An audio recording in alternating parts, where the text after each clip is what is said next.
فاجأ رئيس الهيئة العامة للحرمين المكي والمدني الشيخ عبد الرحمن السديس السعوديين بقرار غير مسبوق يتمثل في التدخل في قضية الشيخ محمد العريفي الذي يقبع في سجون ولي العهد السعودي الأمير محمد بن سلمان منذ عدة سنوات. ووجه الشيخ السديس بشكل مفاجئ طلبا مفاجئ إلى ولي العهد الأمير محمد بن سلمان يطالبه فيه بإطلاق سراح الشيخ محمد العريفي على كفالته الشخصية، مؤكدا أنه سيقوم بضمان عدم إدلاء السديس بأي تصريحات ضد النظام الحاكم في المملكة. وقال مصدر مطلع أن الرسالة يمكن اعتبارها قرار غير مسبوق من الشيخ السديس، والتدخل قد يثير غضب ولي العهد من إمام الحرم المكي الذي اتخذ خلال الفترة الماضية خطأ جديدا يعتبره بن سلمان مخالفا له، خاصة فيما يتعلق بسياسة الانفتاح السعودية تجاه العالم. وأوضح المصدر أن رسائل كثيرة وصلت إلى السديس طالبته فيها بالتدخل واستغلال مكانته لدى محمد بن سلمان من أجل إنهاء أزمة الشيخ محمد العريفي، وهو ما دفعه للتدخل، مشيرا إلى أن بن سلمان لم يرد على طلب الشيخ السديس حتى اللحظة. ورجح المصدر أن يرفض محمد بن سلمان طلب السديس وأن يحجم صلاحياته الموسعة، خاصة وأنه يفكر في استبداله في ظل الخلافات الكبيرة بين مكتب ولي العهد والهيئة العامة لشؤون الحرمين، والتي جاءت على إثر القرارات الأخيرة للهيئة. في وقت سابق أعلنت وسائل إعلام سعودية وحسابات بمواقع التواصل عن وفاة الشيخ عبد الرحمن العريفي والد الداعية السعودي البارز محمد العريفي اليوم في أحد مستشفيات العاصمة السعودية الرياض. وتصدر وسم بعنوان وفاة والد الشيخ محمد العريفي قائمة الوسوم الأكثر تداولا بتويتر السعودية، حيث قدم العديد من السعوديين تعازيهم لمحمد العريفي في وفاة والده.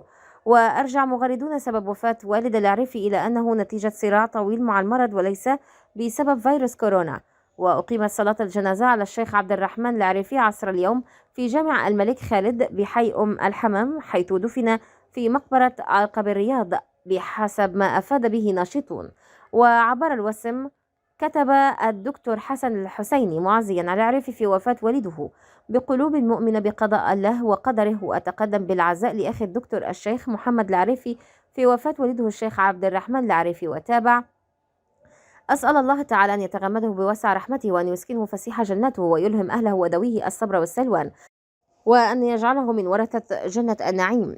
فيما غرد الداعية الكويتي الشيخ نبيل العوضي: اللهم اغفر له وارحمه واسكنه فسيح جناتك، عزاؤنا للشيخ محمد وأسرة الفقيد. بينما غرد الكاتب السعودي تركي الشلهوب ملمحا إلى اختفاء محمد العريفي: هذا ولم يتم نشر أي صور للجنازة أو مراسم دفن والد العريفي، على عكس عادة الجنازات في المملكة، حيث كان يوثقها البعض بالصور، خاصة إذا كانت جنازة شخصية هامة.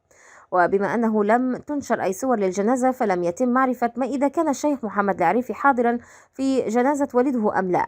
واستغل النشطاء المناسبة للسؤال عن وضع الداعية السعودي الشهير، حيث يلاحظ مؤخرا اختفاء محمد العريفي عن الساحة تماما وعدم ظهوره بأي برامج دينية، وكذلك توقفه عن النشر بحساباته على مواقع التواصل الاجتماعي. وبرصد حسابه الشهير عبر تويتر الذي يتابعه أكثر من 19 مليون شخص، نجد أن آخر تغريدة له كانت في العام 2019، وتحديدا في يوم 6 مايو، حيث كانت يتحدث عن شهر رمضان الكريم وفضله.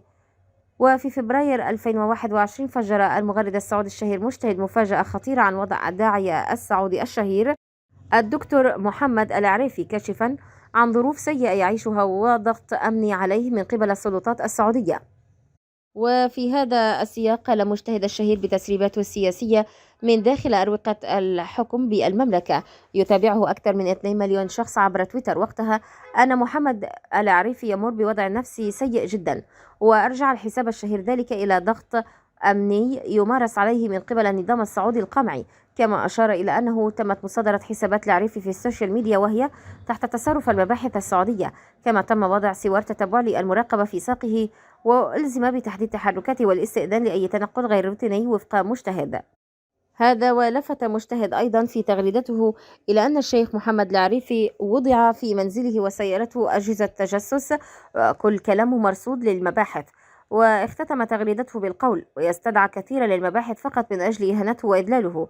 يشار أيضا إلى أن حساب معتقلي الرأي الحقوقي والمعني بشؤون المعتقلين السياسيين في المملكة كان قد طالب في سبتمبر الماضي السلطات السعودية بإطلاق سراح عبد الرحمن نجل الداعية السعودي الشهير محمد العريفي. وأوضح الحساب الحقوقي في تغريدة له بتويتر رصدتها وطن وقتها أن نجل محمد العريفي الأكبر عبد الرحمن معتقل بشكل تعسفي منذ العام 2018 تحديدا في شهر ديسمبر. كما لفت حساب معتقلي الرأي إلى أن عبد الرحمن محمد العريفي معتقل دون سبب قانوني، وقد عقدت له محكمة الإرهاب الجزائية المتخصصة جلسة محاكمة في ديسمبر 2018، ووجهت له تهما عديدة أهمها دعم الإخوان المسلمين في إطار سعيها لتنويع الاقتصاد بعيدا عن عائدات النفط. تطمح السعودية لاستقبال 100 مليون سائح سنويا بحلول نهاية العقد الحالي، لكن الخمور هي المشكلة التي تقف عائق في وجه السياحة في السعودية.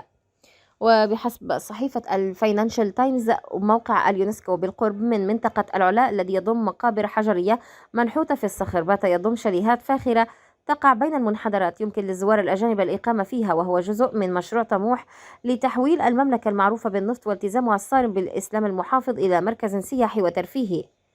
وتوضح الصحيفة أن السعودية لم تكن على قائمة الوجهات السياحية التقليدية. على الرغم من طموحاتها، لا تزال هناك أسئلة حول ما إذا كانت المملكة المحافظة، حيث يحظر تناول الخمور واستقبال الشركاء غير المتزوجين، من الممكن أن تتنافس مع وجهات أخرى مثل الحفلات في دبي أو مزيج الشواطئ أو والتاريخ الموجود في مصر. وقال ريبورت موجيلينكي خبير الاقتصاد السياسي وزميل غير المقيم بمعهد دول الخليج العربية في واشنطن: طموحات السياحة السعودية حققت الكثير، لكن لا يزال هناك الحاجة للمزيد من الجهد. وتزامن الاهتمام بالسياحة مع الإصلاحات الاجتماعية التي سمحت للمرأة بقيادة السيارة وأدخلت فعاليات مختلطة بين الجنسين مثل الحفلات الموسيقية، وتم تقييد دور الشرطة الدينية، الأمر بالمعروف والنهي عن المنكر في البلاد.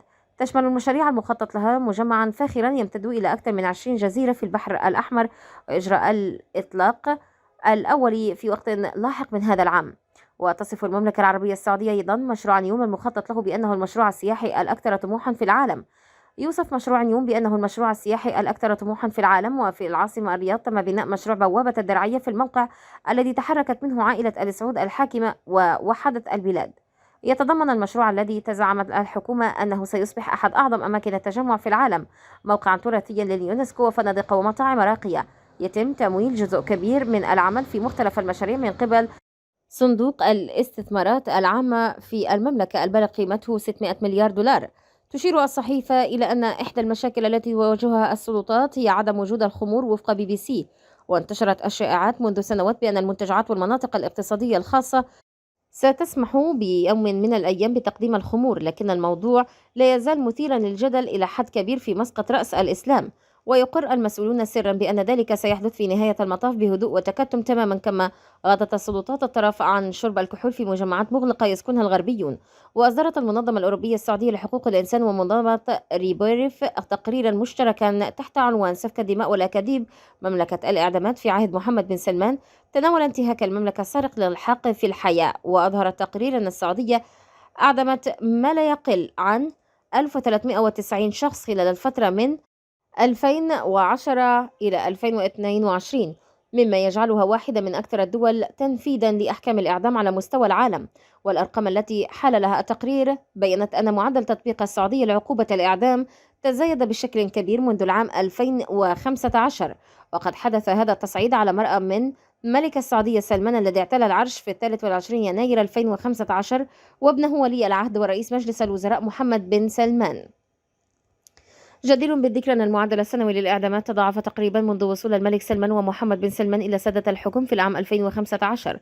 خلال الفترة من 2010 إلى 2014 تم تنفيذ 70.8 حالة إعدام في المتوسط سنويا، أما في حالة الفترة من 2015 إلى 2022 تم تنفيذ 129.5 حالة إعدام في المتوسط سنويا، أي بنسبة 82%. والتقرير استند إلى بيانات فضحت أسوأ انتهاكات السعودية للحق في الحياة ومخالفة المعاهدات الدولية التي صدقت عليها طواعيا.